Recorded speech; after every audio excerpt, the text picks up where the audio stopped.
viagem a Portugal.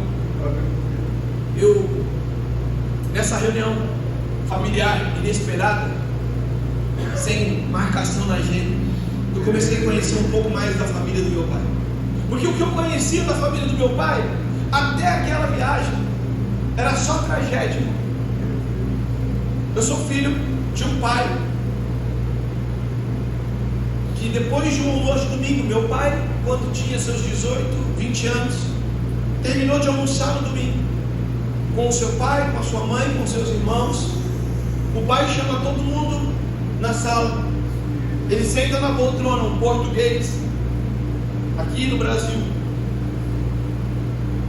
Ele olha para os filhos, dá uma palavra para os filhos, pega um revólver, coloca na boca e se mata na frente da esposa e dos filhos. Eu cresci numa casa onde um pai que havia visto e presenciado seu pai se matar, agora era pai e cuidava de uma geração de 4 filhos. Eu sou primogênito da minha casa, e ali eu comecei a ver coisas.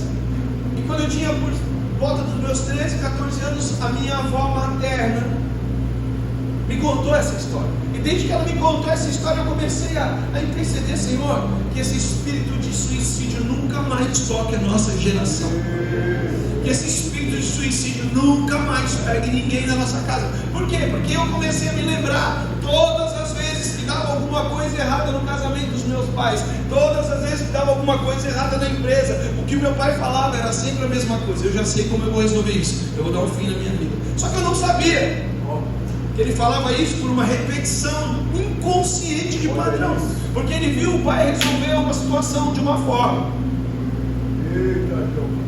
Existe uma perseguição geracional. Então eu comecei a estudar um pouco lá na minha adolescência ainda, e comecei a descobrir que meu avô era para ter se tornado um homem milionário, mas ele era um homem imoral, um homem adulto. Ele perdeu todo o dinheiro no jogo com mulheres. E eu comecei a ver, de alguma forma, os mesmos traços na vida do meu pai. Então eu cresci dizendo o seguinte: isso nunca vai tocar a minha geração, de alguma forma isso vai parar em mim. Então eu não tinha boas lembranças da família do meu pai, da minha ascendência. Eu olhava para o meu pai e via uma geração anterior que falhou, que errou, jovens que de alguma forma não governaram bem a sua casa. Isso me fez conhecedor da palavra e trabalhar naquilo que eu chamo de rejeição, de maldições. Só que nessa última viagem que eu fiz com os meus irmãos, a gente começou a conhecer a família.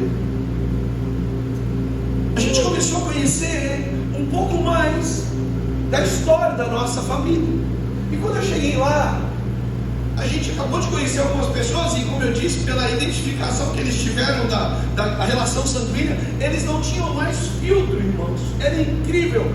Eles começaram a contar a história, e de repente a gente foi para casa de um outro parente nosso. E quando a gente chegou na casa do outro parente, olha, esse aqui é teu primo, prefeito da cidade.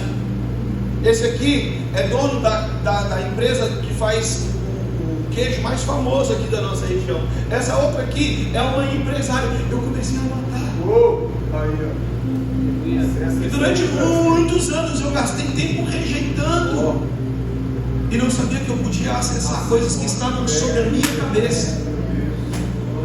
Como advogado, eu nunca advoguei na área de direito de família, porque realmente direito de família não é algo que me atraía.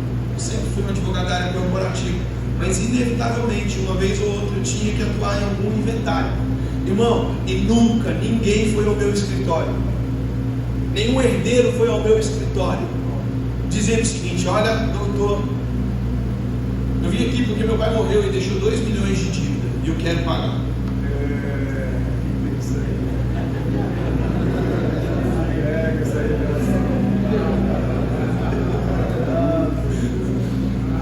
Mas, irmão, às vezes morria, tinha uma casinha, que era aquela casinha da música, era a casa engraçada, que não tinha teto, não tinha nada.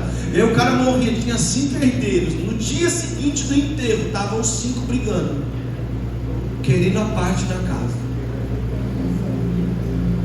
Os filhos das trevas, eles são mais prudentes do que os filhos da luz, porque eles sabem brigar por direitos e acessar direitos Enquanto nós, como filhos de Deus, muitas vezes queremos ficar pagando dívidas. E não que você não tenha que pagar ainda. Em novembro de 2022 nós fizemos uma